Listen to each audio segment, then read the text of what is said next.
My name is Brandy Alexander, and we welcome you to today's episode of Focus On. Compassion and Choices is the nation's oldest and largest nonprofit focused on expanding choices and improving end-of-life care through education and advocacy. We envision a society that affirms life and accepts the inevitability of death and embraces expanded options for compassionate dying and empowers everyone to chart their end-of-life journey that reflects their values, priorities, and beliefs. At Compassion and Choices, we improve care, expand options, and empower everyone. And we have supporters all over the country, 450,000 people in all of the states, Washington, D.C., Guam, American Samoa, and Puerto Rico. We began this Focus On series to enhance community engagement efforts to really meet people where they are in terms of end-of-life planning and making informed decisions. We know that death and dying is a very tough topic, but it's a necessary topic that we all will have to face one day. And so we began these efforts using the theme of planning equals peace, because we found that although these situations are difficult, the more information you have as you approach them, the better it is for you and your loved ones. And as we say, lack of planning is hazardous for your health and wealth, which is today's theme for the month. Financial planning is a very important aspect of end-of-life planning, and incorporating your health wishes as well as what you want to happen with your assets is the best way to protect your legacy and make sure that you leave the most loving thing you can do for your family. So with more communities empowered with information, this collaboration has become very valuable and important. So I'm very excited for today's discussion, and I will turn it over for Sam and Ricardo to jump right in. Thank you all so much for joining us again. Thank you, Brandy. My name is Sam Young, Senior Director of Legacy and Plan Giving at Compassion and Choices. Hello, and welcome to another episode of Focus On with Ricardo Thomas, where we cover various topics surrounding effective end-of-life planning. As Brandy said, we know that planning equals peace. It is our objective to provide you with sound information that allows you to create the legacy you desire. With that said, Ricardo, as you are usually the host, I'm going to flip roles and ask you the first question. The question is, we are commemorating Minority Health Month, Financial Literacy Month. How does that relate to end-of-life planning? Well, first, thank you, Sam, for having me. Good afternoon to you and everyone on the call today. We're really excited to come together to have this very timely discussion. You're absolutely correct. This is National Financial Literacy Month. At the same time, we are also honoring or creating awareness around Minority Health Month. And the reality is there is a direct intersection between the two, because as we realize, and certainly unfortunately due to the pandemic or COVID-19 over the last few years, we realized that unfortunately when many of us tragically lost loved ones, it was bad enough to lose those loved ones, but then the loss of those loved ones also created some financial challenges as well. So hopefully in our discussion today, we will address some of those issues because as our theme goes, planning equals peace. And so what we want to talk about are the financial ramifications or the importance of having a plan in place so that when those transitions are made, when we lose a loved one, we can be better prepared and the family can go forward successfully. So that's where that intersection comes in, because we realize that not only is there a medical need or a medical concern at the end of life, but also it many times creates a financial challenge as well. And the only way through it successfully is to have a proper plan in place. That's wonderful, Ricardo, and thank you for sharing that information. Can you tell us about some of the tools that are helpful in this kind of two-path end-of-life journey? and also maybe some of the questions that you've come across that really focus on some of the myths out there that you as a financial advisor can help people with. Sure, Sam. Well, the first tool, and some may be shocked by this, is your voice. And what do I mean by that? Having a conversation. Too often when it comes to end of life, and certainly when you get into specifics about estate planning and all those related matters, we don't communicate enough about it. We don't talk about it. Therefore, it's left up to a lot of assumptions.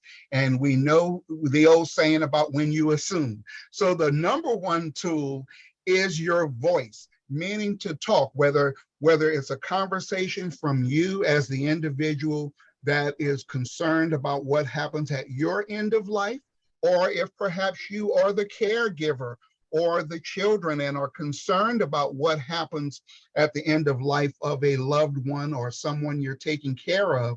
That first tool is your voice, communicating, making sure you're having those somewhat difficult conversations, because guess what?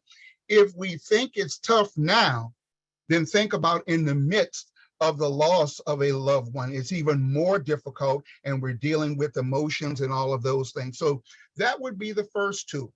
Second would be to sit down and do an inventory, a plan of instruction. Try to prioritize those items that you think are of the most importance. The good thing about it, a lot of things that we have provide for or a provision of identifying a beneficiary. So having a beneficiary on things obviously makes life a whole lot easier, but there are some things where you don't have beneficiaries. So that would be the next step, doing that inventory and going through and seeing which things have beneficiaries, and very important, making sure it's up to date.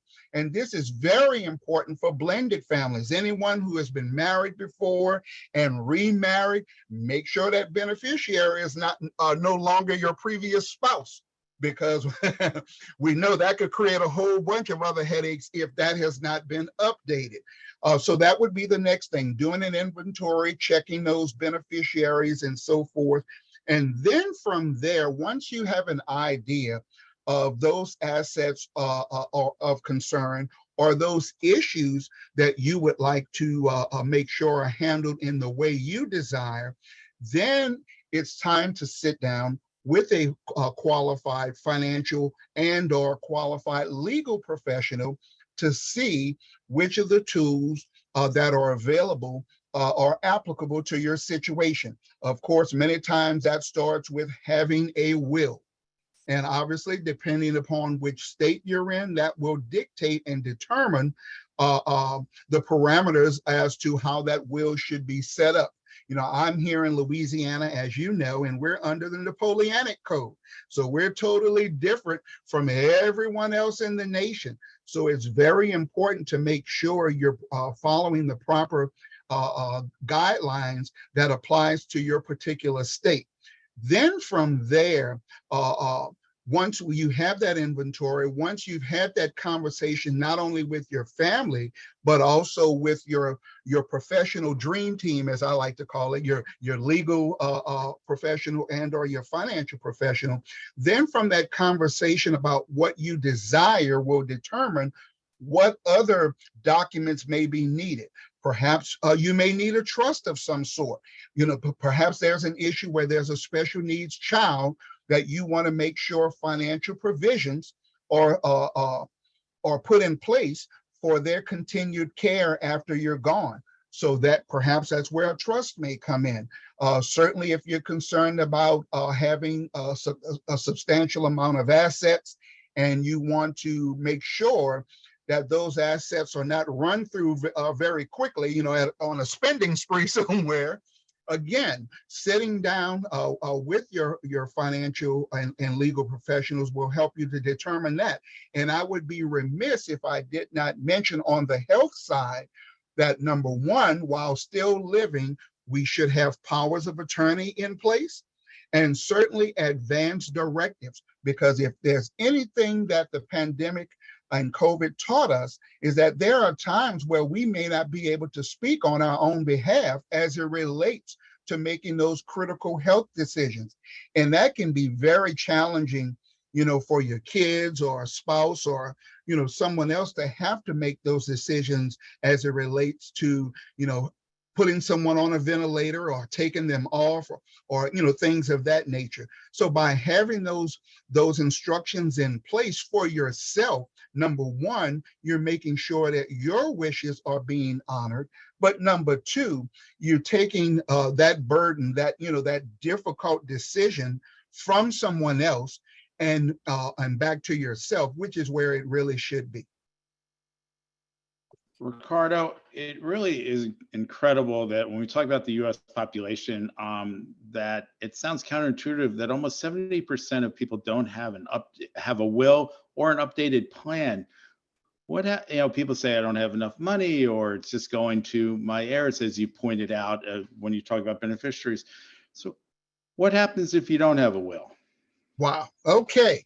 So you're right. A significant portion of our population does not have a will for a variety of reasons. One, as you said, a lot of people think, well, I don't have a lot of money, so that's just for the folks on Dallas and Falcon Crest. I'm showing my age here with the shows.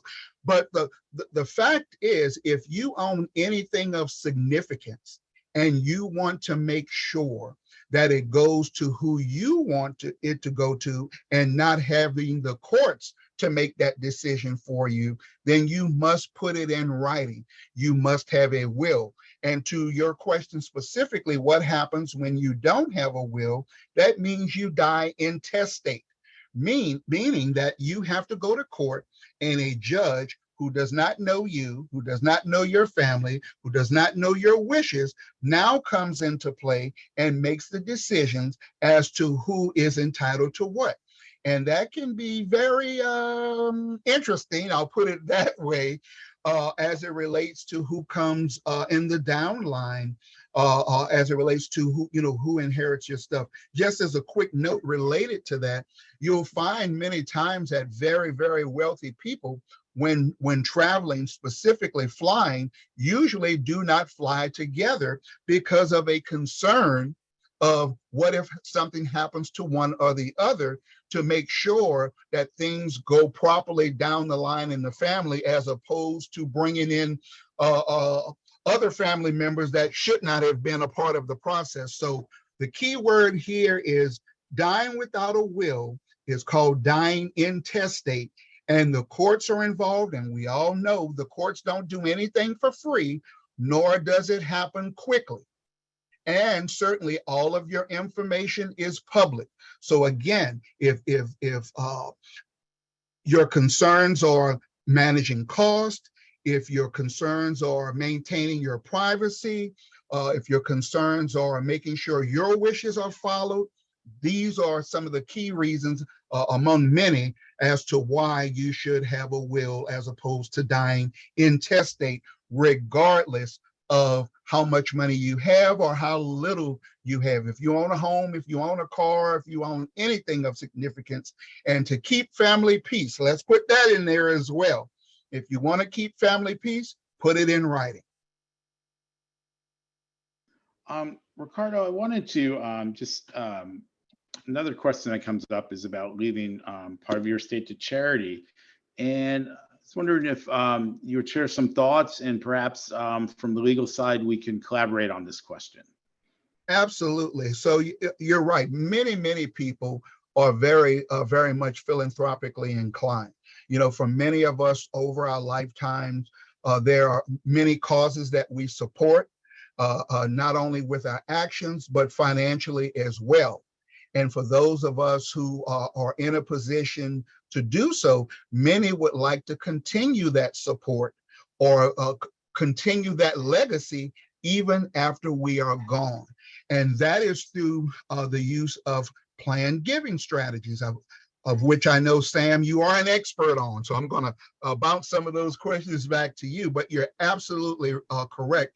Planned giving is the way to go to make sure that those assets that you've worked for and those causes that you support, that if you want that support, that financial support to continue even after you're gone, that's where planned giving comes in. So Sam, let me bounce this question back to you.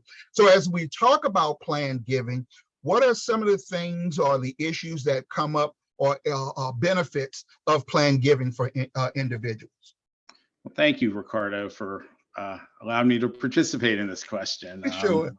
And I'll try not to bore everyone with the tax law, but the first thing that's really exciting to me is that the tax-wise strategy are truly a win-win scenario where there are benefits to the donor and their loved ones and their heirs, as well as to the charity.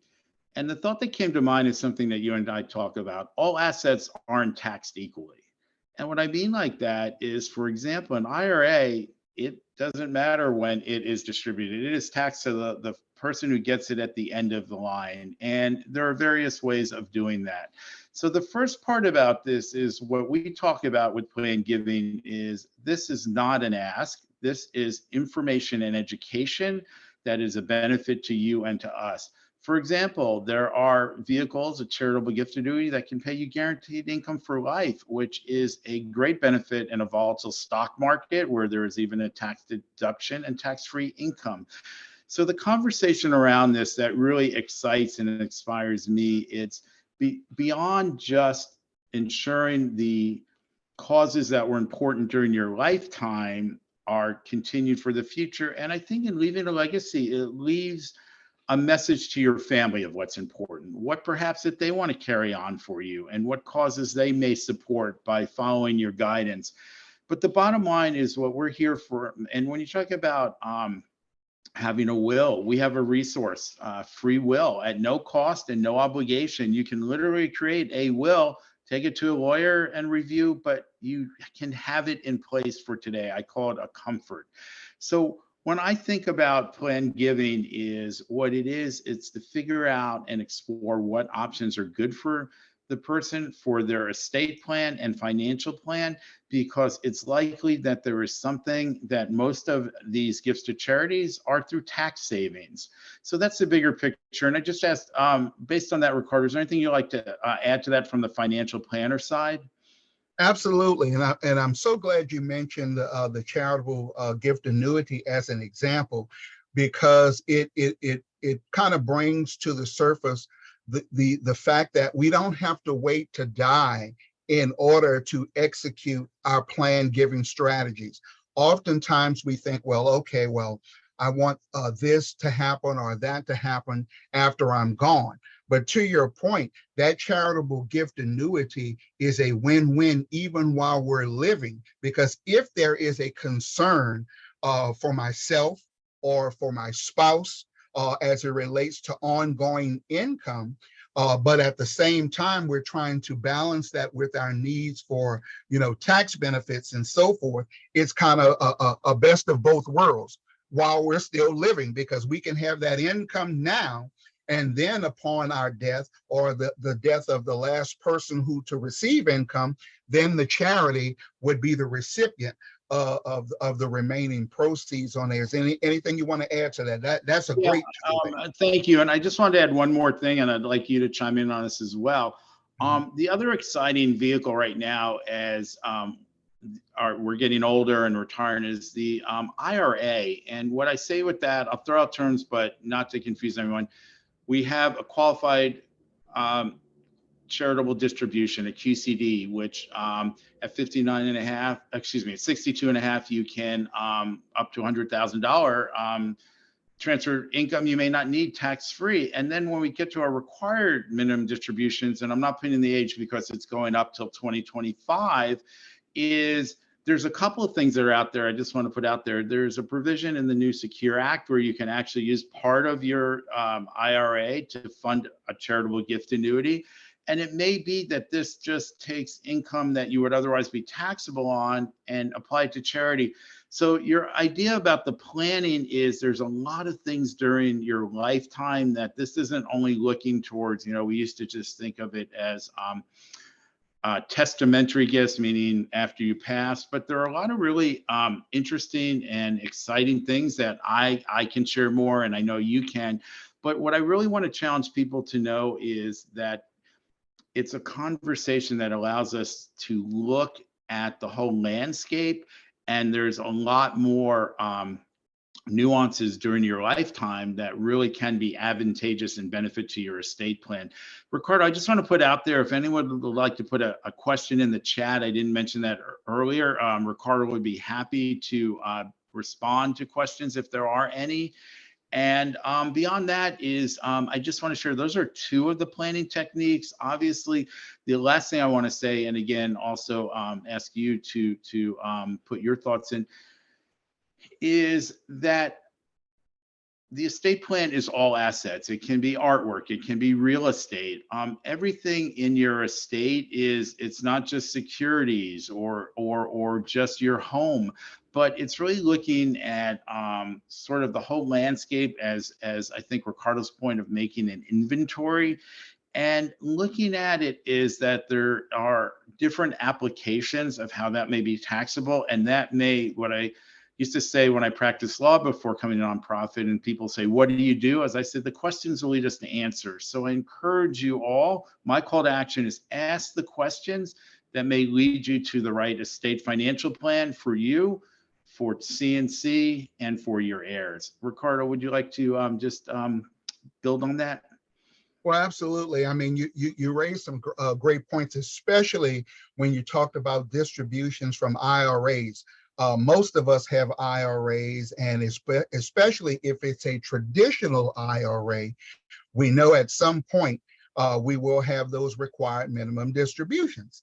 And in some cases, the person may not need those distributions at that time. So being able to redirect some of that to a charity is really, really great, because again, it maintains that legacy of giving, and at the same time being able to create some tax benefits as well. But something you said there I really want to go back and emphasize is the fact that it's not a one size fits all.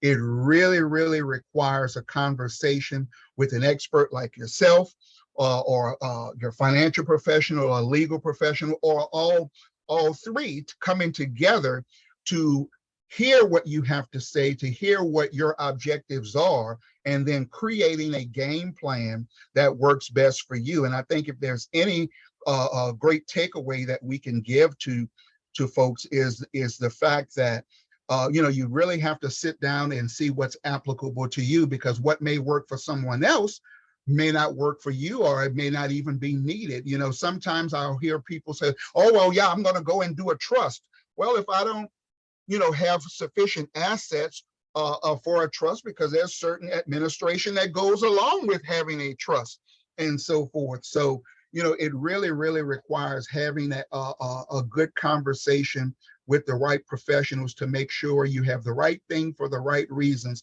to accomplish the mission that you want. And with that, I do see there is a question that came up. The question is the beneficiary of a Roth IRA taxed when distributions are made? The great news about the Roth IRA and its distributions, the answer is no. That's what's so beautiful about the Roth IRA. Remember, you don't get the tax deduction going in, but when it comes to taking money out, it is tax-free, and that can go from one generation to the next. So that's what's so great about the Roth IRA. Now, keep in mind now, of course, there are limitations to the amount of contributions you can put up front in a Roth IRA, just like it is with the traditional and so forth. And certainly there are income restrictions as well. Again, going back to making sure you're having those right conversations, because you don't want to open up something and over contribute and create an adverse tax consequence. So don't just go willy-nilly and say, oh, well, yeah, let's do a Roth IRA and you can do this. Make sure you are qualified to do one. But the short answer to that question is those distributions are tax-free, not only to you, but to the person that inherits it as well. And I just want to say, and there's maybe another question, but it goes back to Ricardo. You kindly referred to the dream team, but I really want to draw that triangle as a concept. Is that I think that there's three really integral people to that relationship. And as you said, as you have the conversations and do the inventories, you have an estate lawyer where if the documents get complicated, you have the financial planner or advisor who really knows your assets. And as you just, said, he knows the answer. And then you have your plan giving professional with your charities that can be helpful in the process. But what I really want to share, and I appreciate and why we're doing this together, it's a really collaborative effort. All this is in the best interest of the donor or client or supporter, whatever word we want to use. And really what it is that there's a role for each of those people, depending on, as you pointed out, I want to reiterate that it's not one size fits all. And I can relate to being married again and things like that, that there are so many things that just you want to make sure work out the way you want them for your legacy and for your family. So let me just pull up the chat. Let's see if there was it says, I see the minimum for charitable gift annuity is 50,000. What about a charitable remainder trust? First of all, the charitable gift annuity, the minimum is 10,000. And the second thing about a charitable remainder trust is Ricardo pointed out, and I'll let him share in a minute. Charitable remainder trust is when there's multiple beneficiaries at a higher amount, and there's no requirement, but it's usually 100,000 because you have a trustee involved, and there's filings and requirements. So there are costs involved in doing it. So the two things for that is when it's I'm just giving you my opinion, is when it's at a higher amount to offset the cost, and when it's multiple beneficiaries so you can put it together independently. So there are reasons to do a charitable remainder trust, but it is a very I don't want to say technical document with costs involved on an ongoing basis. And the charitable gift annuity, as I said, our point, just because we think it makes sense. I just want to share two quick points about charitable gift annuities. We are regulated in every state, and we have to keep reserves for the guaranteed income. So regardless of the health of the charity's finances, there are very stringent things put in, not for commercial annuities, but for charitable gift annuities. So it's a very safe investment. There's no limitation. It is for your life. Those payments are made. And what I just wanted to say there is that we are licensed in every state to offer that. But back to the question is 10,000 charitable gift annuities, no specific benchmark, but a lot of them put charitable remainder trusts at about 100,000. Ricardo, anything else about those gift annuities or charitable remainder trusts? No, I think you hit the key points with that. And again, it's about making sure you're using the right instrument or tool for the right reasons, and depending on the amount of resources you have available to plan with.